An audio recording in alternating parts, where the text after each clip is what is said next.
Hello everyone, आज है 5 जुलाई और आज इस वीडियो में हम बात करने जा रहे हैं यस बैंक के बारे में।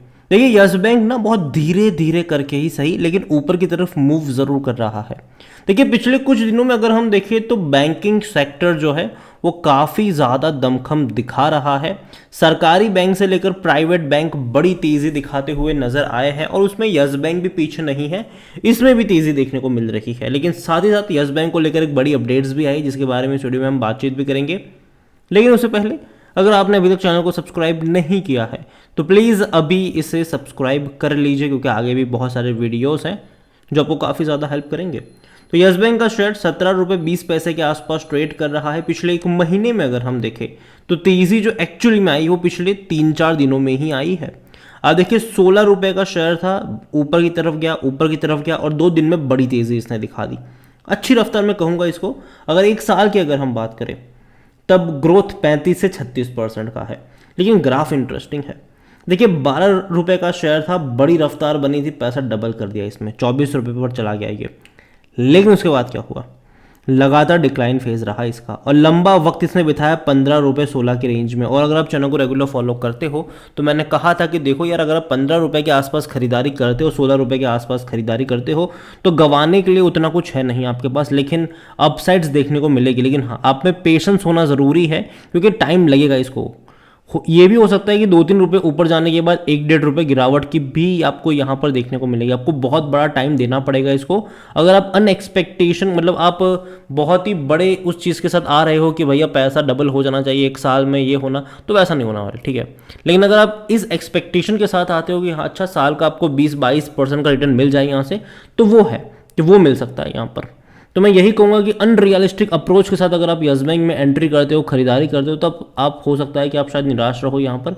लेकिन अगर आप रियलिस्टिक अप्रोच के साथ आते हो कि 20-22% का रिटर्न यहाँ पर आपको मिल जाए, तो मुझे लगता है कि अगर आप बाइंग करते हो इसको 15-16 की रेंज में तो डेफिनेटली चांसेस है कि आपको मिल जाएगा उतना रिटर्न। कोई उतनी बड़ी बात नहीं होगी, क्योंकि 20-22% का रिटर्न लाने के लिए अगर आपकी 15 रुपये की बाइंग है तो इसको ज़्यादा नहीं, इसको 18 रुपये तक ही मूव करना है और वो पॉसिबल है, ठीक है। लेकिन आप ये मानो कि भैया ये 30 का हो जाए, 40 का हो जाए, 50 का हो जाए, 100 का हो जाए, तो वो नहीं होने वाला है, टाइम लगेगा उसके लिए। यहाँ पर बड़ी रिपोर्ट्स आई है यस बैंक को लेकर कि इनके जो डिपॉजिट्स है उसमें ग्रोथ हमें देखने को मिल रही है। अगर बात करी जाए यस बैंक की तो यहाँ पर इनका जो लोन एडवांस है, यहाँ पर अगर आप देखोगे तो पिछले क्वार्टर के मुकाबले उतना बड़ा जंप नहीं है। यहाँ पर 2 लाख करोड़ के आसपास का रहा है इस क्वार्टर, मतलब भाई इस जो Q1 रहा है उसमें, जो इससे पहले भी 2 लाख करोड़ के आसपास का ही था। लेकिन पिछले साल के क्वार्टर से कंपेयर करें जो कि 1,85,000 करोड़ के आसपास का था, तो उसके मुकाबले तकरीबन 7-7.5% का ग्रोथ आप ज़रूर एक्सपेक्ट कर रहे हो यहाँ पर। हालांकि ग्रोथ रिटेल डिसबर्समेंट की अगर हम बात करें तो यहाँ पर डिक्लाइन है, यहाँ पर डिक्लाइन है, चाहे पिछले साल से कंपेयर करो या फिर पिछले क्वार्टर से कंपेयर करो। लेकिन डिपॉजिट्स ग्रो हो रहे हैं, ये अच्छी बात है यहाँ पर कि डिपॉजिट्स में काफ़ी अच्छा ग्रोथ यहाँ पर देखने को मिल रहा है। 2,19,370 करोड़ के आसपास के डिपॉजिट्स रहे हैं इस क्वार्टर में, जो इससे पहले के क्वार्टर में 2,17,500 करोड़ के आसपास था और पिछले साल ये 1,95,000 करोड़ के आसपास का था। मतलब कि तकरीबन 13% का ग्रोथ डिपॉजिट्स में आया। ये एक अच्छी बात है कि डिपॉजिट्स में ग्रोथ देखने को मिल रहा है। क्रेडिट टू डिपॉजिट रेशियो भी अगर आप देखो तो डिक्लाइन हो रहा है धीरे धीरे। 91.30 रहा इस बार, जो पिछले साल 96.40 के आसपास देखने को मिल रहा था। इवन पिछले क्वार्टर में 92% के आसपास देखने को मिल रहा था। ओवरऑल जो नंबर्स आए हैं मेरे हिसाब से कोई उतना बड़ा एक्स्ट्रा ऑर्डिनरी नंबर नहीं है ये, लेकिन हाँ एक डिसेंट नंबर मैं कहूँगा इसको। तो इस नंबर के चलते अगर आप ये एक्सपेक्ट करो कि यार बाउंस आएगा, रॉकेट बनेगा, चांसेस थोड़े कम है उसके, क्योंकि देखा जाए तो ये जो तेज़ी आई है वो पूरे बैंकिंग सेक्टर में चल रही है, जिसका कहीं ना कहीं जो फ़ायदा है वो यस बैंक को भी देखने को मिल रहा है। सभी बैंकिंग शेयर दौड़ रहे हैं, चाहे बैंक ऑफ बड़ौदा की बात कर लो, पंजाब नेशनल बैंक की बात कर लो, आप फेडरल बैंक की बात कर लो, स्टेट बैंक ऑफ इंडिया की बात कर लो, ICICI की बात कर लो, कोटक की बात करो, सभी भाग रहे हैं यहाँ पर। तो ये भी उस रैली में पार्टिसिपेट कर रहे हैं उन सबके साथ, तो वही सिंपल सी बात है यहाँ पर। लेकिन वॉल्यूम्स बहुत बड़े हैं यहाँ पर। अगर आप यस बैंक के वॉल्यूम्स देखोगे तो 21 करोड़ 40 लाख से भी ज़्यादा की क्वांटिटी में शेयर ट्रेड हुए हैं आज के टाइम पर। तो बहुत बड़ा नंबर है ये, बहुत बड़ी क्वांटिटी में कह सकते हैं कि शेयर ट्रेड होते नज़र आ रहे हैं और ये एक अच्छी बात है। इतना ही नहीं, according to Moneycontrol user 7% लोग कह रहे हैं कि बेचो और भाग जाओ, 88% लोग कह रहे हैं यहाँ पर कि खरीदारी करो, 5% लोग कह रहे हैं होल्ड करो। कंपनी में अगर आप देखोगे इनके नंबर की तरफ चले, रेवेन्यू की तरफ चले, तो पहले डिक्लाइन मोड था जो रहा 2022 तक। अब देखिए 29,623 करोड़ का रेवेन्यू 26,000 करोड़ में सिमट के रह गया, बाद में और घट के 20,000 करोड़ रहा, बाद में और घट के 19,000 करोड़ रहा, लेकिन अभी बढ़ना शुरू हो चुका है और अभी ये बढ़ेगा।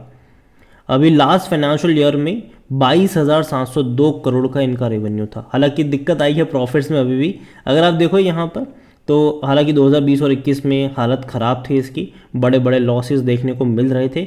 इवन टाइम ऐसा भी था कि कंपनी बैंक बंद होने की कगार पर थी। हालांकि यस बैंक को बचाया एसबीआई और बाकी सारे बैंकों ने मिलकर इसको बचाया, इसको रेस्क्यू किया और अब धीरे धीरे पटरी पे लौटा ज़रूर है ये।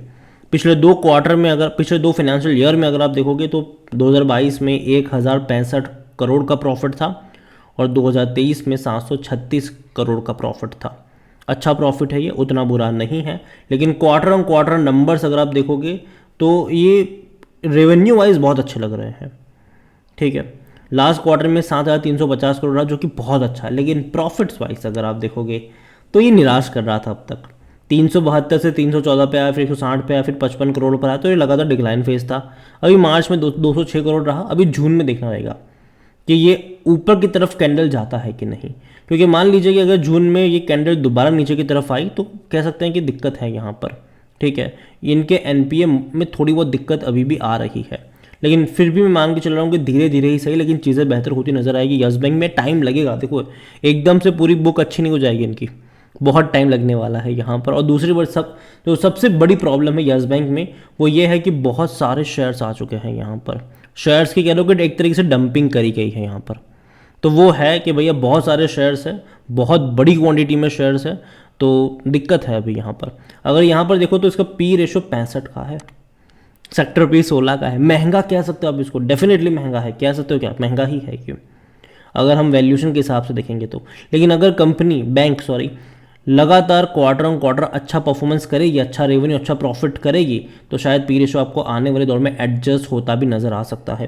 लेकिन कोई भी एनालिस्ट खरीदारी करने की बात नहीं करे, क्यों, क्योंकि रिस्की है ये, रिस्की है, आप उससे इनकार नहीं कर सकते। प्रमोटर जो थे राणा कपूर एंड फैमिली, वो एग्जिट कर ली, कुछ नहीं उनके पास अभी।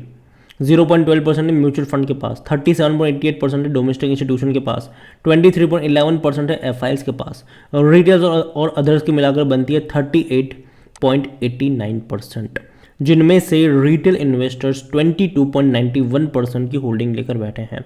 देखिए ओवरऑल मैं इतना कहूँगा यस बैंक को लेकर कि डूबने वाला बैंक नहीं है, जो प्रॉब्लम थी वो सॉर्ट आउट हो चुकी है।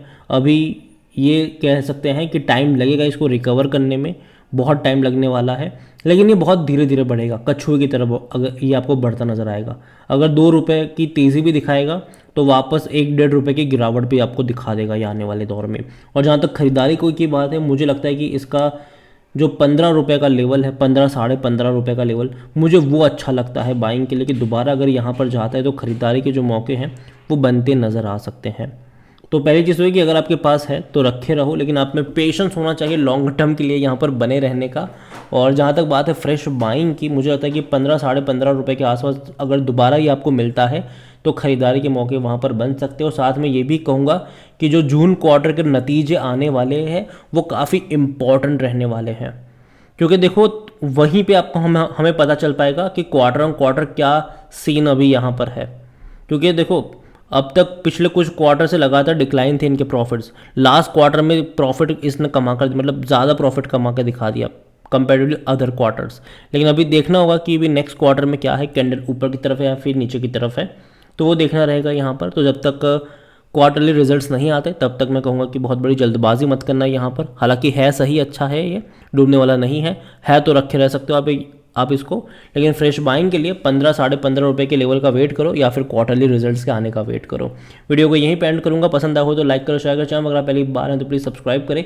और यस बैंक के बारे में आप क्या सोचते हैं वो भी आप मुझे कमेंट में लिख कर बता सकते हैं। Thank you.